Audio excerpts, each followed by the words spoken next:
আজকে একটা গল্প দিয়ে আপনাদেরকে শুরু করতে চাই। সেটি হচ্ছে যে আজকে মাগরিবের পরে একটা রেস্টুরেন্টে ঢুকলাম।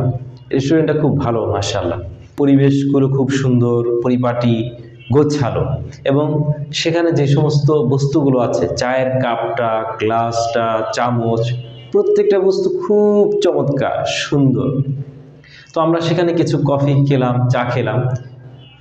চা খাওয়ার পর সেই লোকটা যে ছিল তাকে আমরা জিজ্ঞেস করলাম যে আপনি এইটি কবে শুরু করেছেন, এটা কেমন? তিনি আমাদেরকে বললেন যে তিনি মূলত দুবাইতে হোটেল শেরাটনে কাজ করতেন, দীর্ঘ 7-8 বছর কাজ করেছেন। খিলগাঁওতে তার একটি বাড়ি আছে এবং অনেকগুলো ফ্ল্যাট আছে। তারপরেও তিনি এই ছোট্ট একটা রেস্টুরেন্ট খুলেছেন, ফাস্টফুডের দোকান খুলেছেন। তার কাজকে তিনি এতটা ভালোবাসেন, এত টাকার মালিক, এরপরও তিনি কাজ করছেন।